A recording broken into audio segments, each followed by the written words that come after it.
Once a First Wife by Norman Arkawy. Originally published in Fantastic Universe, October 1954. Narrated by Tom Trisser. Geneva, December 11th, SP. The first contested suit for divorce in 83 years was brought to trial today before the Terran High Court in this city. Justices Schluss, Jones, and Klirch presided at the unprecedented proceeding in which Merle Wisson petitioned for a divorce from his first wife, Saar. The petitioner's case, a charge of sexual incompetence, was presented today. Tomorrow, Mrs. Wisson's attorney will begin the unusual contesting action. The court's decision is expected tomorrow or the following day. Since the middle of the 21st century, when the Uniform Divorce Code was adopted throughout the system, grounds for divorce have included only incompatibility, sexual incompetence, and sterility. The Wisson case, however, is the first in history which one of the stigma charges has been used. In every previous divorce action, petition has been made on the grounds of incompatibility, and has been filed mutually by both husband and first wife. When questioned by this reporter, Mr. Wisson said that he would have preferred to seek the divorce less sensationally on the usual incompatibility charge, but that his first wife has refused to agree to an uncontested action. Mrs. Wisson made no comment. Saar dropped the news strip into the disposal. A sardonic smile curled her lip. "I'll comment," she muttered, "tomorrow, in court." Dag yawned and stretched luxuriously. She sat up on the couch and looked searchingly at her sister. "You must love him very much," she said. "Love him?" Saar laughed, and said viciously, "I detest him." Dag reached into her pocket for a pack of Happies. She put a Barker stem in her mouth and offered the pack to Saar. They nibbled in silence. "I don't understand," Dag said, finally, shaking her head. "If you feel that way, why don't you let him have the divorce? Why keep him if you hate him?" Saar smiled indulgently at her sister. "I don't want to keep him. I want him to keep me." The blank look on Dag's face clearly indicated her bewilderment. "I'm 41, Saar explained. "If I'm divorced now, what chance do you suppose I'll have to become a first wife again? It's hard enough getting a man when you're young, and I have no intention of becoming a second wife. The first wife pension is too good to give up. In 9 more years I'll be eligible for it. Then Merle can have his divorce and get himself another first wife, but not until then." "What if the court grants the divorce?" "How can they?" Saar demanded. "My competence can't be questioned, no matter how many bribed witnesses Merle may have. Anyone can look at the record and see. And the 6 sturdy children who bear my name are certainly evidence that I'm not sterile." "No, Dag," she summed up. "I'm not going to lose my rating. I don't know which one of Merle's second wives aspires to be Mrs. Wisson, but whoever she is, she's going to be disappointed unless she's willing to wait 9 years. And by then," she added wryly, "she'll be too old to suit Merle. I'm afraid she'll have to be satisfied to remain a second wife." Saar laughed. "Once a second wife, always a second wife," she said. "Or, what's more to the point, once a first wife." The courtroom was crowded the next morning when Saar Wisson's attorney rose to present his case. It was up to him to disprove the charge of sexual incompetence, a charge which his opponent had attempted to substantiate solely on the testimony of Saar's husband and several men who claimed to have had unsatisfactory love affairs with her. It was up to him to discredit the testimony of these men and establish the fact of Saar's competence.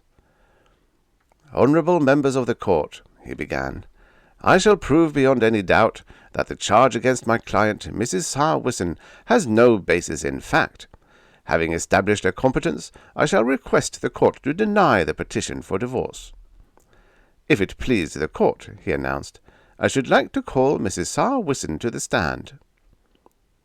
When Saar had made herself comfortable in the seat opposite the judge's dais, her lawyer began the examination. "Mrs. Wisson," he said, emphasizing the title that only a first wife is entitled to. "Do you understand the charge made against you? Do you know what sexual incompetence is?" "I do." "To the best of your knowledge, are you incompetent?" "I am not." "Object!" shouted Merle's attorney. "Her competence or incompetence is something which she is not in a position to judge. Naturally, she believes herself to be—" Justice Clutch, the presiding officer of the court, waved the attorney to silence. "Overruled," he said. "The woman has a right to speak in her own defense. However, the court will take note of the source of the testimony, Counselor." "Now, Mrs. Wisson," Sar's lawyer resumed, "did you hear the testimony of the witnesses called by the petitioner yesterday? I refer to the 4 men who said they had been your lovers." "I heard what they said, and it was a pack of lies." "Please, Mrs. Wisson," the lawyer cautioned, "just answer the questions I ask you. Don't elaborate. Now then, did you ever have affairs with any of these men?" "I did not." "Do you know them? Have you ever seen them before?" "I know John Barra," Sar replied. "He's my husband's business partner. The other 3 I never saw before in my life." There was a mild ripple of hushed comment among the spectators in the room. The bailiffs quickly restored order, and the judge motioned the lawyer to continue. "I should like to submit as evidence these certified photostats of the educational records of Sar Wisson, née Malcolm," the lawyer announced. The papers were accepted by the clerk of the court and labelled as Exhibits A, B, and C. Copies of the evidence were handed to the justices, who studied them intently while waiting for Sar's attorney to continue. "You will note," he said, "that Mrs. Wilson's grade in sexual education are all excellent. Class 9, he read, Fundamental Biology, Grade 1. Class 11, Basic Sex, Grade 1. Class 12, Adolescent Sexology, Grade 2. Class 13, History of Romance, Grade 1. Class 14, Sexual Techniques."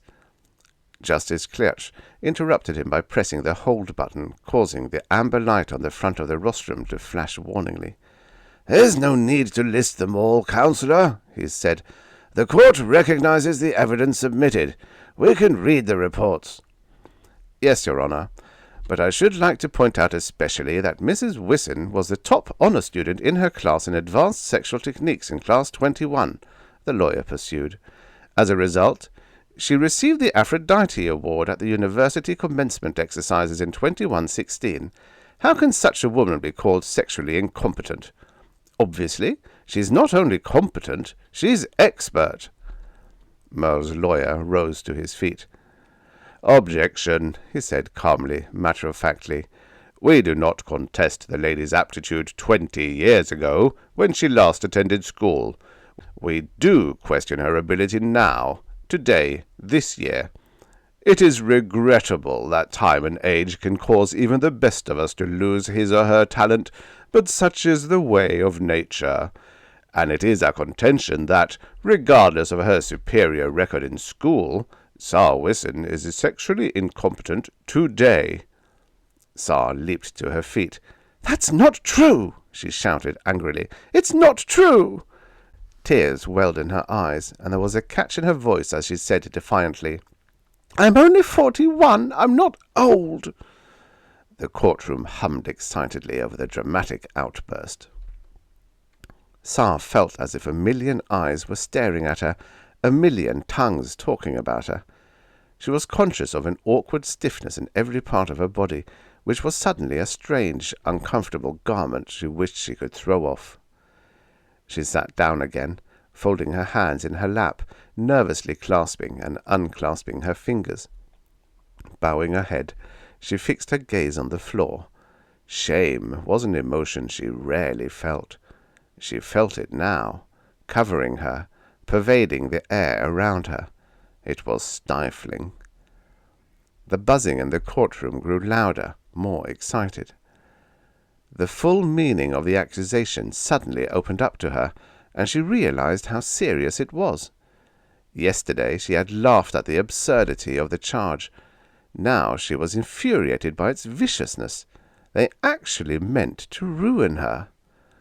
stripped of her first wife's respectability. At 41, she might not even have the opportunity of becoming a second wife. And, although she would never be satisfied as a second wife, at least she would still live comfortably and receive a modest pension when she retired. But who would want an aging, incompetent woman, even as a second wife? There would be only one thing left for her to do. She would be forced to enlist in one of the publics, that or neutralization, and she could not submit to neutralization.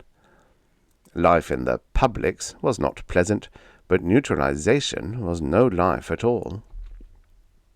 Living in the publics would be hell on earth. Her rations would be reduced to Class C, and she would be assigned living space in a 12-quarter dorm. She'd be given a 4-hour job and be required to put in 4 hours more in the service. But she would still be a woman. Unneutralized, she would live. Live? Yes, she would live. She would live to cater to the men who utilize the government's public sexological stations. So many men, coarse, rough, unmateable men. The thought sickened her. The warning light on the judge's rostrum flashed on, and the noise in the room gradually subsided.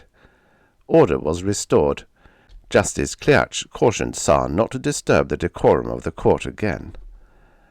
After Tsar's lawyer had made a formal apology for his client's unusual conduct, his opponent pursued the argument that he had begun before the outburst.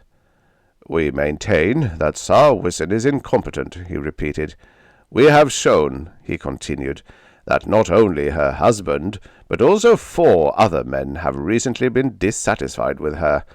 We have 5 witnesses attesting to her incompetence now. We are not concerned with her ability in the past." "We have 5 witnesses," he emphasized, "who state, from personal experience, that she is incompetent." He smiled triumphantly. "Does the respondent have 1 who will dispute our claim?" Tsar stared at him in awe, as one would stare at an unbelievable monstrosity, born in a fertile imaginative mind and portrayed in the TDs by an actor suitably deformed by the genius of makeup. But this was no TD image. This monster was real, and he was standing only a few feet away, leering at her, challenging her, hurting her, condemning her. They knew that she could bring forth no witnesses in her defense. That was what made the challenge so cruel. They knew that she had had no lovers since before her first child was born 19 years ago. She had been a virtuous wife, a faithful wife, and now they were turning her very virtue against her. "Do you have such a witness?" Justice Kliach asked her attorney. "I ask the court's permission to confer privately with my client," the lawyer replied, rising hastily from his seat. "Granted." "No," Tsar said abruptly. Her lawyer had hardly started across the room to the witness seat when her voice stopped him. "No," Tsar repeated. "We have no witness." "Your Honours," her lawyer said hurriedly, "I request that my client's remark be stricken from the record. It was not made in reply to a question, nor was it on advice of counsel." To Tsar he said, "Please, Mrs. Wison, do not volunteer information before you consult me." "Why not?" Tsar asked sadly. "There is no one. What good would it do to consult you?" "Please, Mrs. Wison," the lawyer insisted. "Perhaps there is someone whom you've forgotten. Perhaps you'll remember if you discuss it with me. Perhaps—" "No," Tsar pronounced finally. "There has been no one. I won't invent a mythical lover. We have no witness." The lawyer returned to his seat dejectedly. Tsar had ruined whatever chance he might have had to bring in a false witness to dispute those presented by her husband. If the court accepted the testimony of the 4 supposed lovers, the case was lost. Even without their testimony, it was a toss-up between Tsar's word and her husband's. After all, Records of an ability possessed 20 years ago really proved nothing about the present. So what if she had been an exceptionally apt student in school? After 20 years, she might be different, altogether different. She might very well be incompetent. Tsar, too, knew that she had spoiled her own opportunity to counteract the fraudulent testimony of her husband's friends, yet, although she was afraid of the consequences of losing the case, she could not bring herself to lie about her private life. She could not claim lovers she had not had. It was ridiculous, she knew, in this day and age, but she was actually proud of her fidelity. She watched the 3 judges lean together in conference. The million eyes still peered at her. They pawed at her body, probed at her thoughts. She fidgeted under their merciless scrutiny as the minutes crept by and the judges' conference continued. "Stop!" she wanted to shout. "Stop this torture! Say something, anything! But don't make me sit here like a freak on exhibition!" Justices Jones and Schluss straightened in their seats on either side of the presiding judge. Chief Justice Klutch cleared his throat importantly. "Mrs. Wisson," he said, "the court finds it impossible to properly evaluate all the evidence presented in this case. It is our judgment that the only way to determine your competence is to have an impartial, reliable person test you. Do you agree to submit to such a test?" She nodded her head quickly. Of course she would agree. She'd agree to anything if they'd only let her get off the stand, off display. "My colleagues and I want to select for this test a man who is impartial and whose judgment is valued by this court," Klutch continued, strangely nervous. He coloured slightly before adding, "I have been nominated." "Do you have any objections?" he asked her. Tsar smiled at him. She began to relax in the presence of his archaic modesty, the nervous shyness, the faint blush. Momentarily she pitied him in his embarrassment, and forgot, momentarily, to pity herself. She smiled at him. There was certainly no reason to object to him any more than to any other man. Less, perhaps. He had a gentleness about him that Tsar decided was rather attractive. But she appreciated the humour in being tested for competence by a man whose own competence might be questioned. Justice Klutch was a middle-aged widower whose first wife had died 3 years ago. From boredom, some people said. He belonged to the small sect who calls themselves monogamists and had no second wives, and since his wife's death he had been living a monastic life. But although he may not have been the best qualified man for the job, Tsar was quite willing to have him conduct the test. In fact, she reflected, he would probably be easy to convince. When the court convened the next morning, every seat in the spectators' section was filled. The room was hushed in expectancy as the judges filed in and took their seats on the dais. Justice Klutch called the court to order. Every ear in the room strained to hear his decision. "At the close of yesterday's session," he began, "it was agreed that the court conduct a test to determine the competence of Tsar Wisson, accused of incompetence by her husband. The test has been completed. It is the opinion of the court that the charge against Mrs. Wisson has no basis in fact. The request for divorce on the grounds of sexual incompetence is, therefore, denied." An excited babbling swept across the room. It quickly subsided when the warning light indicated that the judge had not finished his pronouncement.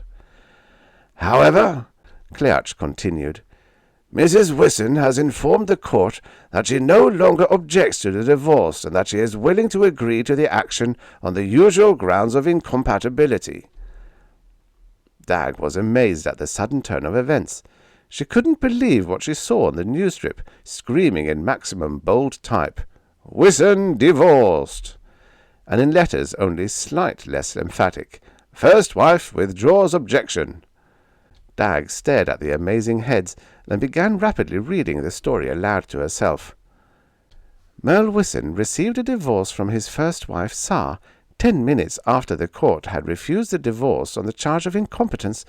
In a sudden reversal of position, Sarah Wisson agreed to the separation for reasons of incompatibility immediately after she had won her unprecedented contesting action. For the record, Justice Clearch. The news strip fluttered to the floor as Dag's lifeless toss missed the disposal opening. She sat dazedly, watching the news machine disgorge strip after strip onto the growing pile of paper at her feet. Too stunned for the moment to get up and turn the machine off, she was vaguely thankful that she had set it only for local news. If the whole edition was allowed to accumulate on the floor, she'd have to dig herself out. The machine clicked off automatically after a last strip floated down to the pile on the floor. Aroused from her reverie as the news machine snapped itself off, Dag stood up. She searched her pockets for a Barker stem, found one in a crumpled pack, and slid it into her mouth. She nibbled thoughtfully. Ignoring the mess of strips on the floor, she headed for the door, determined to get to the bottom of the mystery of Sar's change of heart. Half an hour later, she was pressing the call button of Sar's apartment. The door was opened by a tall, distinguished-looking man. Dag brushed by him abruptly and walked into the room. She saw her sister at the bar, mixing a couple of drinks. "Sar!" she exclaimed. "What happened? I thought you were going to fight it." Sar looked up and smiled a greeting. "Hello, Dag," she said. "What happened?" Dag repeated anxiously. "I changed my mind," Sar explained. "Women's prerogative." "But what about the pension and the comforts and security?" Sar laughed softly. "It turns out that has nothing to do with divorcing Merle. But you said—" "I said, once a first wife, always a first wife," Sar reminded her. Sar turned to the distinguished-looking man who had been watching silently, listening to the exchange between the two women, a faint smile on his lips. "Ken, this is my sister, Dag." "Dag," she said, completing the introduction. "I'd like you to meet Justice Clearch." The end. Subscribe for your daily stories of futures past. You know, many of these stories were written in a time where 50 years ago was in the future.